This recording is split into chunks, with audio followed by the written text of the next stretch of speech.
Adani pump स्टोरेजचं या ठिकाणी एक प्रकल्प होत आहे. आणि मुळातच हा जो प्रकल्प आहे, या प्रकल्पामुळे वास्तविक पाहता स्थानिकांचं कुठल्याही प्रकारे या ठिकाणी फायदा होणार नाही. त्याच्यामुळं या प्रकल्पासाठी आम्ही प्रामुख्याने विरोध करत आहोत. ऍक्च्युली आपण 1950 पासून तर 2026 पर्यंतचा जर इतिहास पाहिला या तालुक्याच्या धरणाचा, तर हे कुकडी धरण कधीच 100% भरले नाही. फार फार तर 67%, 70% याचं प्रमाण गेलेलं आहे. आणि असं असताना, अगोदरच पाण्याचं दुर्भिक्ष इथं असताना, या अदानी सारख्या जे काही भांडवली कंपनी आहे, या कंपनीला तुम्ही इथलच्या नागरिकांच्या हक्काचं 1 TMC पाणी देऊन टाकताय. आणि हे होत असताना हा बेसॉल्ट जो काही ज्वालामुखीच्या उद्रेकातून निर्माण झालेला हा सह्याद्री आहे, तर याच्या जे काही अंतर्गत सांधे आहेत ते सांधे ठिसूळ होणार नाही, याची कुठलीही गॅरंटी गव्हर्नमेंट आपल्याला द्यायला तयार नाही. अर्थातच माझं स्पष्ट म्हणणं आहे की आपल्या गव्हर्नमेंटच्या किंवा आपल्या कंपनीच्या सोयीनुसार आपण तो अर्थ लावू नये. कारण आपल्या समोर पहिल्यांदा आपल्या भारतातील नागरिक असले पाहिजे. कारण आपण त्यांच्या संरक्षणासाठी एका संविधानिक पदावरती बसलेलो आहोत, ना की कुठल्या एका खाजगी उद्योगासाठी, उद्योगपतीसाठी, किंवा ना की कुठल्या एका पक्षाच्या गव्हर्नमेंटसाठी.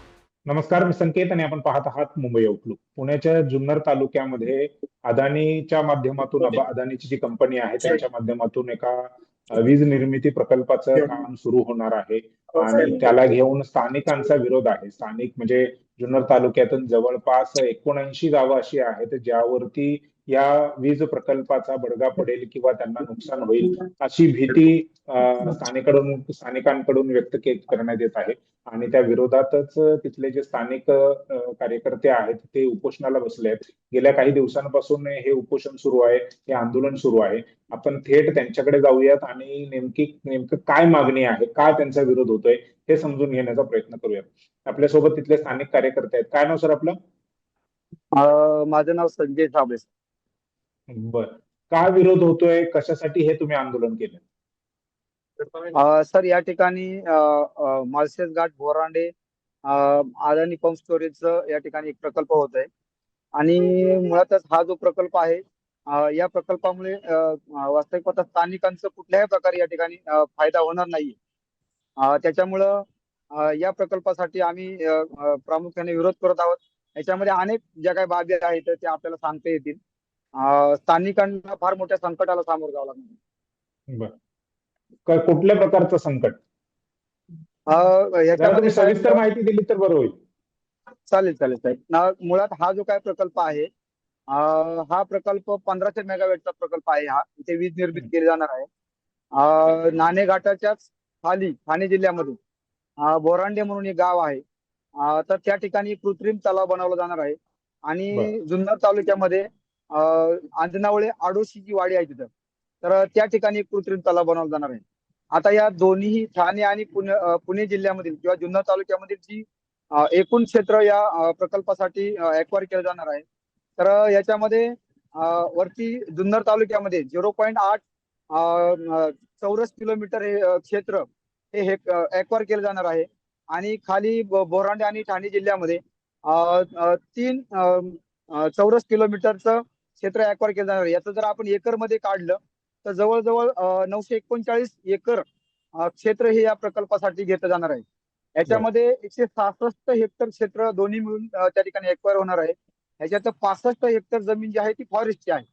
त्याच्यामुळं हा जो काय पंप स्टोरेज आहे, तर याच्यासाठी प्रचंड मोठ्या प्रमाणामध्ये निसर्गाची एक हानी होणार आहे. त्याचबरोबर इथं जवळजवळ 505 कुटुंब अशी आहेत की त्यांचं विस्थापन केलं जाणार आहे प्रॅक्टिकली. आणि एकूण आपण जर विचार केला तर 17,900 कुटुंब जी आहेत ती प्रभावित होणार आहेत दोन्ही जिल्ह्यांमध्ये. आणि याची जी काही लोकसंख्या आहे तर ती 68,900 लोकसंख्या आहे त्याची प्रभावित होणारी. त्याच्यामुळं आपण याचा विचार जर केला तर प्रचंड मोठ्या प्रमाणामध्ये नागरिकांना विस्थापित व्हावं लागणार आहे. त्यांच्या पुढील पिढ्यांसमोर एक मोठा गंभीर प्रश्न खर्च तयार होणार आहे. आणि आजपर्यंत आपला जो काय अनुभव सांगतो, कारण या जुन्नर तालुक्याची जर पार्श्वभूमी पाहिजे झाली सर, तर 2 धरणं या तालुक्यामध्ये याच्या अगोदर झालेली आहेत. आणि या दोन्ही धरणांमध्ये माणिकदेव धरण आणि पिंपळगाव जोग्याचं धरण खूप मोठ्या प्रमाणामध्ये आदिवासी बांधवांचं 45-46 गावं या धरणामध्ये विस्थापित झालेले आहेत. त्यांचंच मोठ्या प्रमाणामध्ये पुनर्वसन अजून झालेलं नाहीये. त्यांना कुठला मोबदला दिलेला नाहीये. अगदी कालच तुम्हाला सांगतो, या जुन्नर तालुक्यामध्ये प्रचंड मोठ्या प्रमाणामध्ये पाऊस खरं तर या ठिकाणी सुरू आहे. साधारणतः 200-250 हेक्टर जमीन त्या ठिकाणी त्या नागरिकांची पाण्याखाली गेलेली आहे. आणि 26-27 कुटुंब जे आहेत की आज अक्षरशः त्या घरांमध्ये पाणी शिरलेलं आहे. त्याच्यामुळे ह्या सगळ्या बाबीचा विचार करता आम्ही हेच सांगतोय की अगोदरच आमचं एवढ्या मोठ्या प्रमाणात जे काही विस्थापन झालेलं आहे त्याचीच तुम्ही कुठल्याही प्रकारची व्यवस्था लावलेली नाहीये. तर आणखीन या प्रकल्पामधून जे काही 505 कुटुंब या ठिकाणी विस्थापित होणार आहेत यांच्याबद्दल आमच्या मनामध्ये खरं तर साशंका आहे.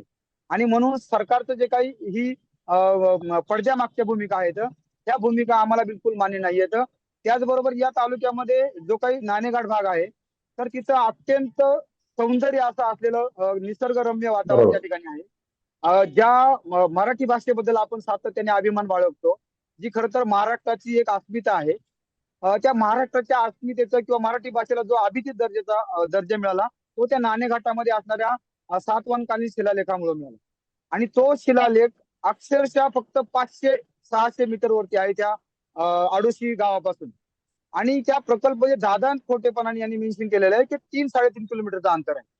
तर ही गोष्ट आपल्या सगळ्या महाराष्ट्राला खरं तर विचारात घेण्यासारखी आहे. याच्यावरती गांभीर्याने विचार केला गेला पाहिजे.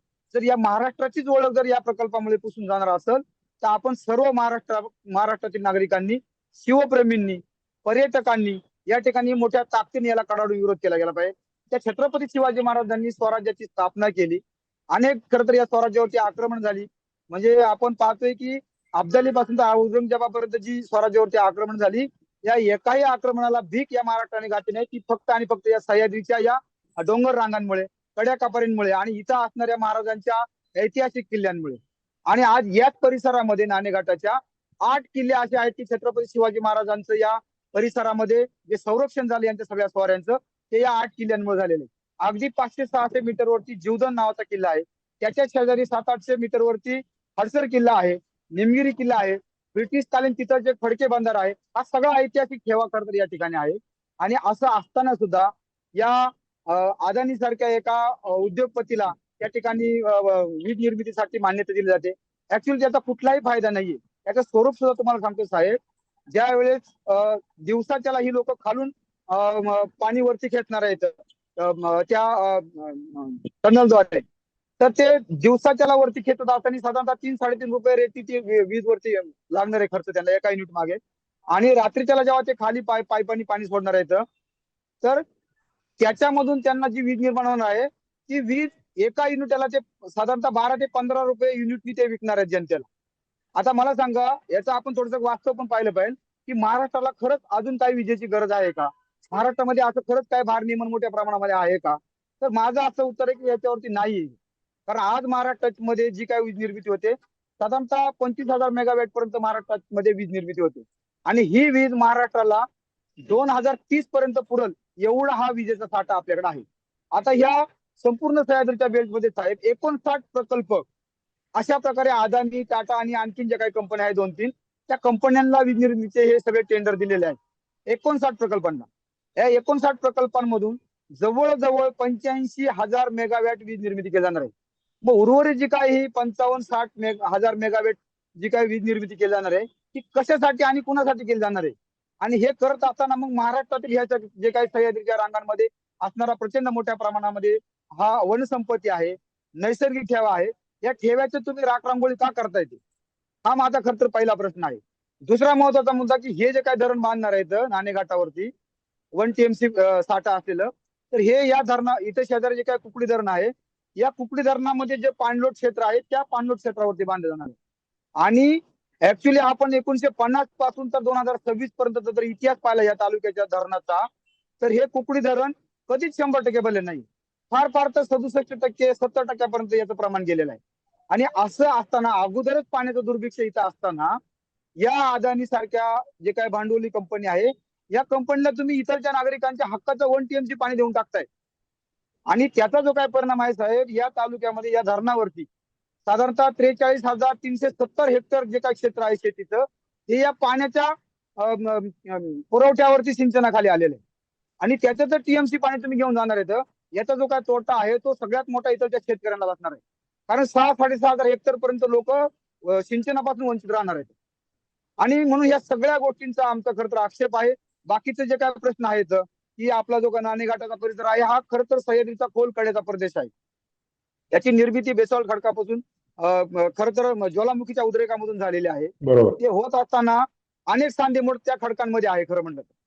आणि जेव्हा हे सगळे 6 बोगदे पाडून त्या ठिकाणी पाणी खाली किंवा वरती आणलं जाणार आहे, हे करत असताना 6 बोगदे निर्माण होणार आहेत.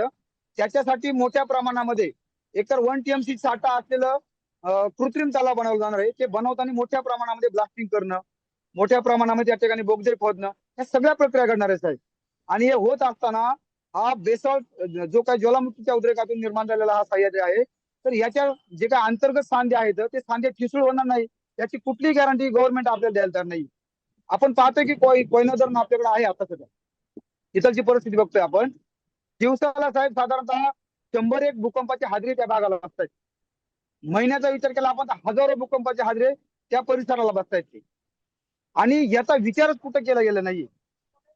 आम्हाला सांगितलं जातं की हा प्रायमरी अहवाल आहे, याच्यामध्ये तुम्ही दुरुस्त्या सुचवा वगैरे वगैरे असं. आता आम्ही तेच सांगतो की ह्या प्रायमरी अहवालामध्ये इतके गंभीर मुद्दे आहेत, तर जो काय तुमचा अंतिम अहवाल येणार आहे त्याच्यामध्ये तुम्ही आणखीन काय मेन्शन करत आम्हाला त्याची कल्पना नाही. त्याच्यामुळे आमचं तेच म्हणायचं आहे की या लोकांना समजलं पाहिजे की या महाराष्ट्राने सुद्धा याची खरं तर गांभीर्याने दखल घ्यावी. एक तर छत्रपती शिवाजी महाराजांची ही भूमी आहे आणि अगदी तिथून 20-22 किलोमीटरच्या अंतरावरती छत्रपती शिवाजी महाराजांचं जन्मस्थान असलेला शिवनेरी किल्ला जन्मस्थान. आहे. हो. आणि या जन्मस्थानाला सुद्धा भविष्यामध्ये जो काय धोका निर्माण होणार आहे, याच्यासाठी आमची तळमळ आहे की आमची अस्मिता आहे, आमचा अभिमान आणि आमचा स्वाभिमान या ठिकाणी या शिवजन्मभूमीमध्ये आहे, छत्रपती शिवाजी महाराजांच्या जन्मस्थानामध्ये आहे.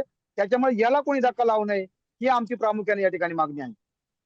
या तुम्ही ज्या जमिनीचा उल्लेख केला, तुमचं म्हणणं आहे की जवळपास 900 ते 1000 एकर जमीन जी आहे ती या प्रकल्पासाठी लागणार आहे. त्याचं हो. भूमी अधिग्रहण सुरू झालेलं आहे, काम पूर्ण झालेलं आहे, कुठपर्यंत आहे त्याची काय माहिती आहे तुमच्याकडे? खरं तर साहेब याच्यासाठी त्यांनी आहे ना एक आमच्या समोर प्रायमरी स्टेजवरचा एक प्रोजेक्ट अहवाल ठेवलेला आहे आणि हे होत असताना आम्ही त्याच्यावरतीच आक्षेप घेतलेला आहे.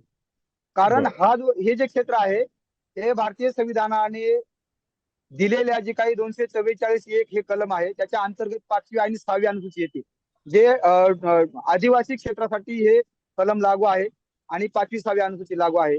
त्याचबरोबर या ठिकाणी 1996 ला केंद्र शासनानेच केलेला एक कायदा पेसा कायदा म्हणून, ज्या पेसा कायद्याच्या अधिकारांमुळे आदिवासींच्या जमिनींचं, आदिवासींच्या जंगलाचं, आदिवासींच्या घरांचं, त्यांच्या राहणीमानाचं, त्यांच्या खाण्यापिण्याचं आणि त्यांच्या संस्कृतीचं खरं तर संरक्षण केलं गेलं आहे. जतन केलं आणि गेलं पाहिजे. त्याच्यामुळं आमचं म्हणणं असं आहे की जर तुम्ही इथे येऊन सर्वे करताय, प्रोजेक्ट बनवताय, तर हे बनवत असताना तुम्ही किमान या कायद्याचं पालन तर करा.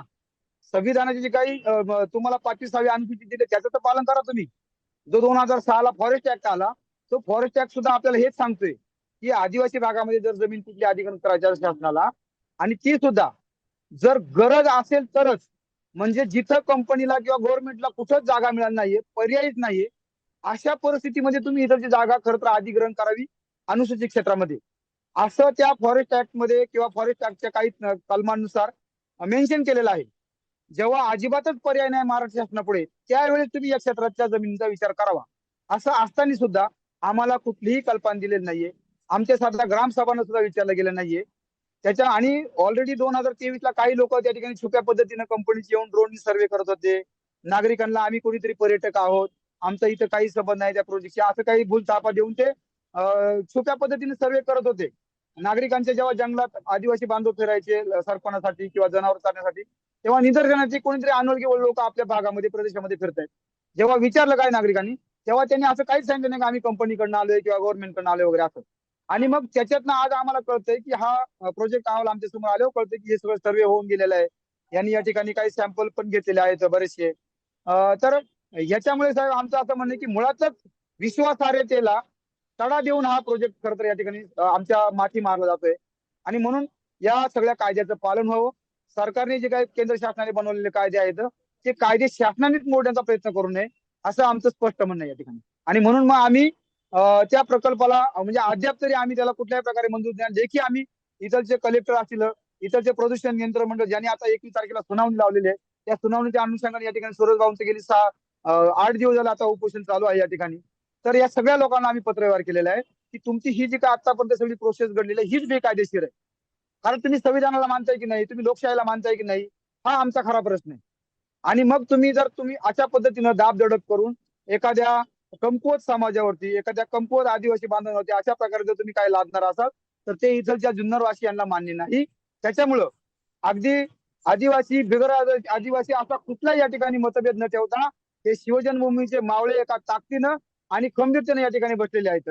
आणि म्हणून सुरगावांचं जे काही उपोषण आहे आपण पाहतोय प्रत्येक दिवशी या ठिकाणी आज शेकडो हजारो खरं तर तरुण नागरिक ग्रामस्थ या ठिकाणी येऊन बसतात. आमच्या माता माऊली तुम्ही पाहता इकडे आजूबाजूला दिवसभर या ठिकाणी ठाण मांडून आहेत. कारण त्यांना त्यांच्या भविष्यातील पिढ्यांचा प्रश्न त्याच्या समोर आहे. त्यांना त्यांच्या आयुष्याचा त्यांच्या रोजगाराचा सगळा प्रश्न आहे. आणि बाकीचे जे काही मुद्दे आहेत सगळे नाही बरोबर आहे, परंतु आता तिथल्या जुन्नर तालुक्यातल्या ग्रामपंचायतींचं काय म्हणणं आहे? त्यांच्याशी तुम्ही संपर्क केलाय का? इथे जवळजवळ आतापर्यंत 30-40 ग्रामपंचायत या पेसा क्षेत्रामध्ये आहेत साहेब. या सगळ्यांनी ठराव केलेले आहेत की आमच्या परिसरामध्ये आमच्या ग्रामपंचायतच्या हद्दीमध्ये असा कुठल्याही प्रकारचा प्रोजेक्ट आम्हाला नको आहे ज्याच्यापासून आमच्या पिढ्यानपिढ्या उद्ध्वस्त होणार आहेत, आमचं जंगल उद्ध्वस्त होणार आहे, आमचं विस्थापन होणार आहे, असे प्रकल्प आम्हाला नकोय असं सगळ्या ग्रामपंचायत ठराव करून खुद्द ज्या गावामध्ये हा प्रकल्प होतो त्या गावाने 2023 ला खरं तर कलेक्टरला आणि इथं तहसीलदाराला पत्र लिहून कळवलेलं आहे की अशा प्रकारचे काहीतरी माणसं या ठिकाणी फिरतायत, आपण त्याची सखोल चौकशी करावी, आम्हाला कुठल्याही प्रकारच्या प्रोजेक्टला या ठिकाणी मान्यता द्यायची नाही, आपण त्याची गांभीर्याने दखल घ्यावी. परंतु इथं प्रशासन सुद्धा साहेब किती निरडावलेलं आहे, एकाही पत्राला त्यांनी उत्तर दिले नाही आजपर्यंत आणि डायरेक्ट हा प्रोजेक्ट आमच्या माती आणून मारलेला आहे. नाही, मग आता जे तुमचं 8-10 दिवसापासून जे आंदोलन सुरू आहे, ह्या आंदोलनानंतर प्रशासनाने काय दखल घेतली आहे का? खरं तर या आंदोलनानंतर प्रशासनाने कुठलंही पाऊल उचललेलं नाहीये. कारण प्रदूषण नियंत्रण मंडळाने नोटीस काढलेली, जेव्हा आम्ही त्यांच्याकडे गेलो तेव्हा ते कलेक्टरांचं नाव सांगतात. कलेक्टरांकडे गेलो, कलेक्टर म्हणतात तुमच्याकडे जरी त्याचा कायदा असेल तरी पण त्याच्यावरती निर्णय घेण्याचा अधिकार मला आहे. परंतु मला असं वाटतं की कलेक्टर महोदयांनी सुद्धा पेसा कायदा व्यवस्थित वाचावा, फॉरेस्ट ऍक्ट व्यवस्थित वाचावा, त्याचा अर्थ व्यवस्थित समजून घ्यावा. अर्थातच माझं स्पष्ट म्हणणं आहे की आपल्या गव्हर्नमेंटच्या किंवा आपल्या कंपनीच्या सोयीनुसार आपण तो अर्थ लावू नये. कारण आपल्या समोर पहिल्यांदा आपल्या भारतातील नागरिक असले पाहिजे. कारण आपण त्यांच्या संरक्षणासाठी एका संविधानिक पदावरती बसलेलो आहोत, ना की कुठल्या एका खाजगी उद्योगासाठी उद्योगपतीसाठी किंवा ना की कुठल्या एका पक्षाच्या गव्हर्नमेंटसाठी, असं माझं स्पष्ट म्हणणं आहे. नाही, पण आता तुमचं आंदोलन सुरू आहे, प्रशासन काही दखल घ्यायला तयार नाहीये. पुढची हा. भूमिका काय असेल तुमची? काय तुम्ही न्यायालयीन लढाईकडे जाणार की हे हम्म. आंदोलन असंच सुरू ठेवणार? खरं तर साहेब आतापर्यंत आमची जी काही सगळी इथं घडामोडी घडलेल्या आहेत, 9 ऑगस्टला सुरज भाऊंनी या ठिकाणी आंदोलन चालू केलं. त्या आंदोलनाला गावागावातून नागरिक या ठिकाणी दर दिवस हजारोंच्या संख्येने येऊन भेट देऊन जातात. काही जण रात्रभर त्यांच्यासोबत मुक्कामी थांबतायत. त्याच्यानंतर आम्ही इथलच्या लोकप्रतिनिधींपर्यंत हा मुद्दा कळवला. या तालुक्याचे जे काही विद्यमान आमदार आहेत शरददादा सोनवणे यांच्या माध्यमातून 14 तारखेला ज्या आंजणवाडी गावात हा प्रकल्प होणार आहे तिथं एक विशेष खरं तर बैठक लावली गेली. त्या बैठकीला प्रशासनाचे अगदी प्रांत साहेब असतील, कलेक्टरांचे प्रतिनिधी असतील, प्रदूषण नियंत्रण मंडळ असेल, इतर तहसीलदार साहेब असतील, सर्व स्थानिक ग्रामस्थ असतील आणि ज्या गावांना खरं तर प्रभावित नोटिसा दिलेल्या त्यांनी 21 तारखेच्या सुनावणीच्या, त्या सगळ्या गावातील नागरिक या ठिकाणी आले होते आणि त्यांच्या समोर ही बैठक झाली. परंतु जेव्हा ही बैठक चालू झाली तेव्हा कंपनीच्या लोकांनी आमच्या समोर एक प्रोजेक्टर आणला होता, एक स्क्रीन आणली होती आणि ते सांगत होते आम्हाला की तुम्ही हे सगळे प्रोजेक्टचे जे काही फायदे आहेत ते फायदे तुम्ही या ठिकाणी ऐकून घ्या, आम्ही तुम्हाला सांगतो, हा आपल्या विकासाचा मुद्दा आहे वगैरे वगैरे असे म्हणत होते. परंतु आम्ही त्यांना एकच सांगितलं की जिथं तुम्ही आमची विश्वासार्हताच गमावलेली आहे. कारण आम्ही तेच सांगतोय तुम्हाला पहिल्या दिवसापासून की पेसा कायदा, फॉरेस्ट ऍक्ट असेल, 35वी अनुसूची असेल, संविधानाची 244 एक कलम असेल, याच्यानुसार तुम्ही जी खरं तर प्रक्रिया करायला पाहिजे होती, जो संवाद आमच्याशी साधायला पाहिजे होता, तो संवाद तुम्ही तेव्हापासून साधलेला नाहीये. तर आज तुम्ही जे आमच्या समोर आणलेलं आहे आमदार म्हणजे अगदी मागच्या दरवाज्यानी, त्याच्यावर आम्ही काय विश्वास ठेवायचा? आणि मग तुमचा हा जो काही सगळा प्रोजेक्ट आहे किंवा त्याची जी काय माहिती आहे आम्ही का ऐकायची? कारण तुमची विश्वासार्हता तिथंच तुम्ही संपवलेली आहे. आणि नाही, पण म्हणून मग आता हे आम्ही सुद्धा न्यायालयीन लढाई तुम्ही सुरू करणार आहात का? कारण आता प्रशासन जर तुमचं 100% ऐकत नाहीये तर तुम्हाला हो न्यायालयाशिवाय पर्याय नाहीये. 100% साहेब याच्या संदर्भात आम्ही एकतर रस्त्यावरची लढाई पण खंबीरपणे लढत आहोत आणि वेळ पडली तर आम्ही न्यायालयीन लढाई सुद्धा अगदी सर्वोच्च न्यायालयापर्यंत घेऊन जाऊ, असं आमचं या ठिकाणी ठाम मत आहे. बरं, उद्या मोर्चा आहे आपला. हो, उद्या 17 तारखेला ज्या प्रदूषण नियंत्रण मंडळाने आम्हाला नोटीस काढलेली आहे त्या प्रदूषण नियंत्रण मंडळाच्या कार्यालयावरती आम्ही मुक्कामी जाणार आहोत. जोपर्यंत ही नोटीस तुम्ही रद्द करत नाही तोपर्यंत आम्ही तुमच्या कार्यालयावरती मुक्कामी त्या ठिकाणी भाकरी बांधून अगदी अंथरून पांघरून घेऊन आम्ही जाऊन त्या ठिकाणी मुक्कामी थांबणार आहोत. कुठे आहे तो मोर्चा? म्हणजे ज्या प्रदूषण नियंत्रण मंडळाने आता 21 तारखेला सुनावणी ठेवली या प्रकल्पा संदर्भामध्ये ते कार्यालय पुण्यामध्ये आहे. वाकडेवाडी या ठिकाणी. तर बरं. त्या कार्यालयामध्ये आम्ही सर्वजण जाऊन जवळजवळ हजारोंच्या संख्येने लोक जाणार आहेत. आत्ताच मिटिंग झाली. 40-50 गाड्या खरं तर गावोगावावरून ठरलेल्या आहेत आणि त्या गाड्यांमध्ये हजारो तरुण, हजारो नागरिक त्या ठिकाणी येणार आहेत. आमचे पुण्यातील जे काही काय बांधव आहेत, मग काही नोकरी निमित्ताने गेलेत, काही व्यवसाय निमित्ताने गेले आहेत, तर त्यांच्याशी सुद्धा आमचे संपर्क झाले. पुण्यामध्ये काही वेगवेगळ्या प्रकारचे मंडळ आहेत, ते मंडळ सुद्धा आम्हाला व्यवस्थितरित्या सहकार्य करणार आहे, त्यांची सुद्धा उपस्थिती असणार आहे. म्हणजे हा आकडा खरं तर फार मोठा असणार आहे. त्याच्यामुळं माझी विनंती आहे की कलेक्टर साहेब असतील, प्रदूषण नियंत्रण मंडळ असेल, यांनी सर्वांनी एक दखल घ्यावी आणि काही जी काय आपण जी बेकायदेशीर सुनावणी या ठिकाणी ठेवलेली आहे ती रद्द करावी. बरं, नक्कीच प्रशासनापर्यंत, शासनापर्यंत तुमचे हे मुद्दे पोहोचतील अशी अपेक्षा आहे. आणि तुम्ही जो मगाशी प्रश्न उपस्थित केला, खरं तर राज्याचे मुख्यमंत्री जे आहे देवेंद्र फडणवीस यांनी महाराष्ट्राच्या विधिमंडळामध्ये असं म्हटलं होतं की महाराष्ट्राकडे कुठल्याच गावामध्ये लोडशेडिंग होत नाही. अतिरिक्त वीज जी आहे ती आपण निर्माण करत आहोत. आणि आता पुन्हा एकदा अदानी ग्रुपच्या माध्यमातून अशा पद्धतीने 1500 की 1800 मेगावॅटचं जे काही प्रकल्प सुरू करण्यात आलेला आहे, तर तो कशासाठी होतोय? तर त्याचं उत्तर असं आहे की महाराष्ट्रामध्ये म्हणजे विशेष करून मुंबई, ठाणे, नवी मुंबई या भागामध्ये मोठमोठे डेटा सेंटर्स येणार आहेत आणि त्या डेटा सेंटर्सला जी वीज लागणार आहे ती वीज निर्माण करण्यासाठीचा हा प्रकल्प आहे. त्यामुळे आणि त्या डेटा सेंटरला देखील विरोध होतोय. म्हणजे अगदी ठाण्यामध्ये जिथे अमेझॉनचं डेटा सेंटर होणार आहे तिथले स्थानिक नागरिक देखील विरोध करतायत. म्हणजे तुमच्या माध्यमातून एक गोष्ट आणखी ठळकपणे स्पष्ट होते की जनतेला नको असलेला विकास जो आहे तो जनतेच्या माती मारण्याचं काम सुरू आहे. एका बाजूला शक्तीपीठ जो आहे तो शेतकऱ्यांच्या डोक्यावरती ठेवला जातोय, दुसरीकडे तुमचा हा प्रकल्प आहे, तिसरीकडे स्थानिकांचा विरोध असताना देखील डेटा सेंटर जे आहेत ते महाराष्ट्रामध्ये किंवा मुंबई, नवी मुंबई, ठाणे या भागामध्ये थोपवले जात आहेत आणि त्याचाच सगळा हा घाट घातला जातोय. तुमचा मुद्दा नक्कीच शासनापर्यंत पोहोचेल या माध्यमातून अशी अपेक्षा आहे. आणि तुमच्या आंदोलनाला आमच्याकडून जी काय मदत करता येईल, जे काय बळ देता येईल ते आम्ही नक्कीच देण्याचा प्रयत्न करू. तुम्ही जे आमच्याशी संपर्क साधला, जी काय माहिती दिली त्याबद्दल तुमचा आभार. आणि हा मुद्दा असाच लावून धरला तर येत्या काळामध्ये तुम्हाला न्याय मिळवण्यासाठी जी काय लढाई सुरू आहे त्या लढाईमध्ये आमचा देखील एक खारीचा वाटा असेल असं नक्की मी ग्वाही देतो. आणि तुम्ही जो वेळ आम्हाला दिला त्याबद्दल आभार, धन्यवाद. पुन्हा एकदा वेळ द्याल, उद्या तुमचं जे आंदोलन आहे त्या संदर्भामध्ये पुन्हा एकदा आपण चर्चा नक्कीच करू. धन्यवाद. थँक्यू.